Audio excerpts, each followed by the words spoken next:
next up, we're going to be continuing with our strand of talent development, and the focus is going to be on caring leadership. Our next guest is from Posti Group, which operates postal services here in Finland, as well as around the Nordics and Baltics. He's currently a Senior Vice President for E-commerce and Delivery Services for Posti Group. Please welcome Arttu Hollmerus.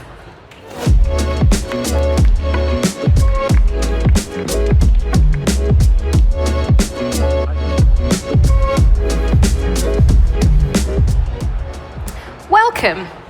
Thank you. So we're here to talk about caring leadership. Let's start with me asking how you define that. What does that mean to you? Well, that's for us. Caring leadership has been a big topic for the last 5 years. If I kind of give some background on the company, I mean, we employ more than 17,000 people, operate in 5 different countries, and 5 years ago, events took place that were connected to the company that ultimately led to the resignation of the Finnish Prime Minister even. And the people of Posti were in the middle of that episode, if I call it that. And it was clear that the distance between the people in the field and the leadership in the company was way too huge. So we were looking at the statistics of our employee net promoter score, and those were clearly negative. So most of our people came to work feeling frustrated or even annoyed. I had just started to work in the company during that time, and we decided that we need to change the way we lead. And caring leadership was one of the big tools for us. We in fact asked the more than 900 people leaders we have in the company. It's a service business, so our people need to every day basically repeat the same tasks to meet our clients' and customers' expectations. So the feedback we got was that we asked them that, what do you think caring leadership is? The answers were really simple and you could say kind of common sense. Just show trust, empathy, listen, be present, show appreciation, ask for feedback, give feedback. Even just say hello when people come to work, or goodbye when they leave the workplace. Seems very simple. Why was it not working before, or why do you think so many other companies don't embody this tool? Well, I believe it's so easy to kind of talk the talk, but it's much more harder to really walk the walk when you are kind of a big group of people like we are. Of course, one can go after what we call in the leadership team the excuse of culture. We actually made a decision in the leadership team to stop using culture as an excuse for anything that's happening in the company. It's up to us to work with everybody in Posti to change the workplace.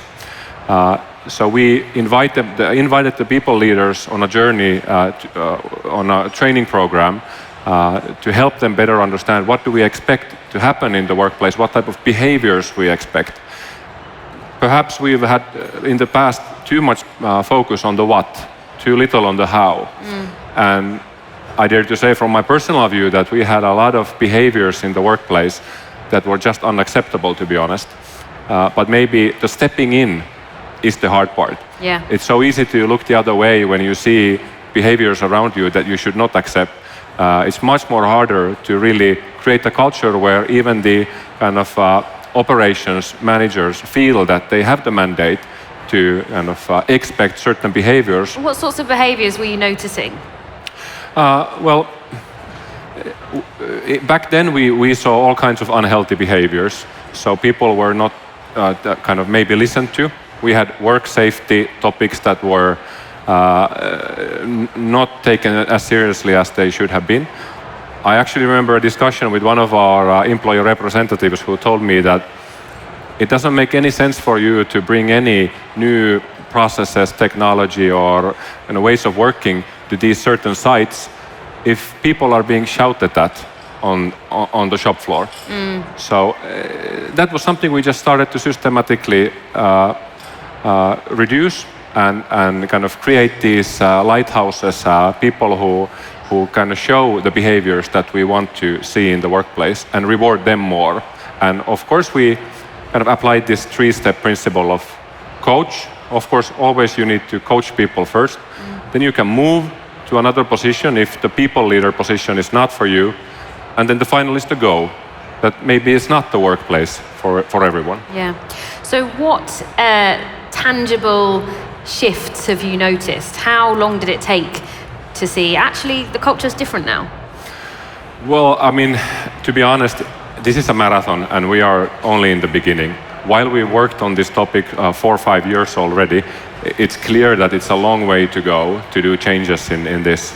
But if I just look at statistics, if we think about our employee net promoter score, which was heavily negative 5 years ago, now we are actually clearly positive, especially in our operations organizations. So we can see the metrics improving.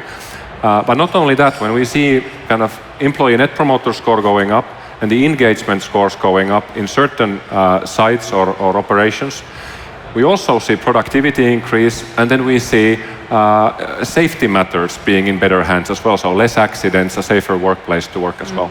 Interesting. And for anyone that is engaged or interested in the impact of job satisfaction and happiness on productivity, we're actually going to be talking about that in a lot more detail with our first panel of guests tomorrow morning.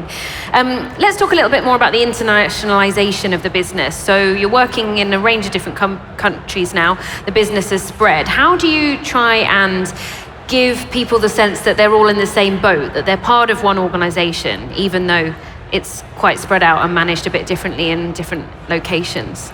Yeah, the company has had a history of different types of kind of, you could say, business explorations and M&A transactions as well. Previously, maybe some of our integration processes, particularly with people, have not been that strict, you could say. Then actually today we have announced that all of the Posti businesses are moving under the same Posti brand umbrella. So previously our Swedish business had a different brand, then we had a different brand for the B2B logistics in Finland, and also our Baltic business still used a very old employer brand called Itella. So today we actually are moving all these brands together, or starting a process for that. And of course, one could say that brand doesn't change anything itself, right? But of course, it matters if people can connect to the same logo, the same jersey, they play for the same team, and then you can apply the same leadership principles, expected behaviors in the workplace as well. So we actually believe that this will be a big step for us to create a better culture in the international markets especially, so that they feel they're part of the mothership in Finland. Yeah, I guess another aspect of that side of branding though fits into the growing competition in your sphere. You need to get noticed because there are so many more postal services delivery operators now. So what role does talent development play in trying to stay ahead of the competition?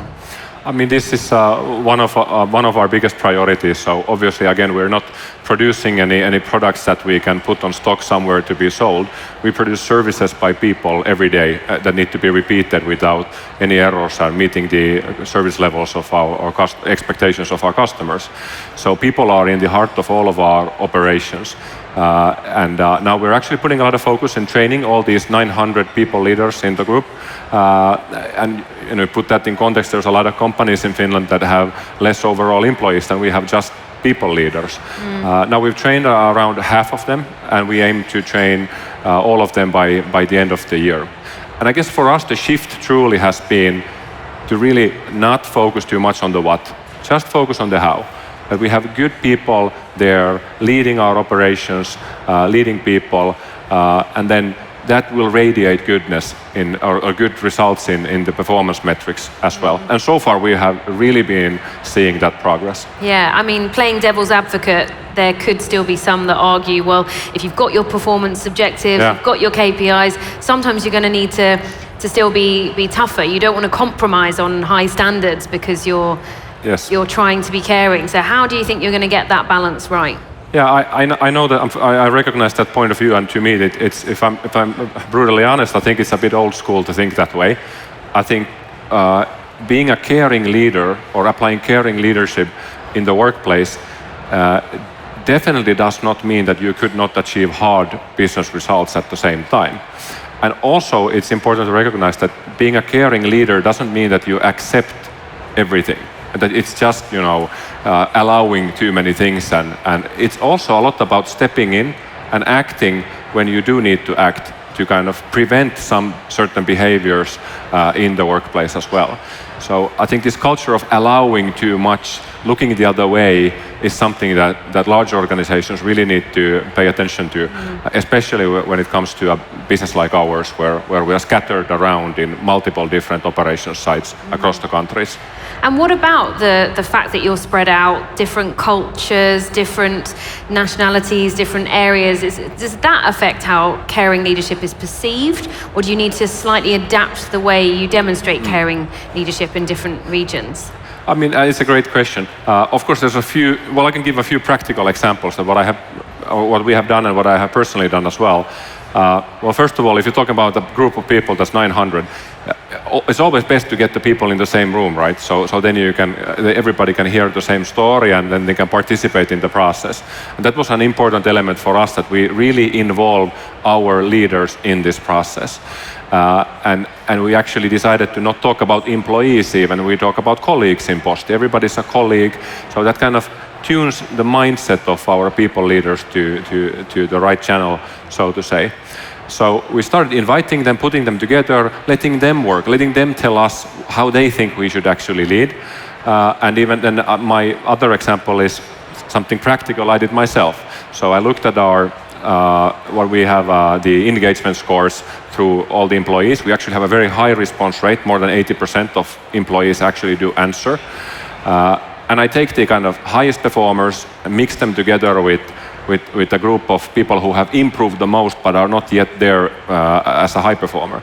Put them together, arrange lunch meetings, 3-course lunches for these people, invite them from across the countries or the geographies in Posti to meet somewhere. It doesn't have to be the headquarters, just to eat and listen. Yeah. And I just sit there in silence, listening to our best leaders and the potential best leaders to share when they share how they see things. It's eye-opening to really spend time with people who kind of truly know what's going on in the organization. Yeah, love that idea. Thank you so much for joining us here. Arttu, Hollmerus, thank you. Thank you.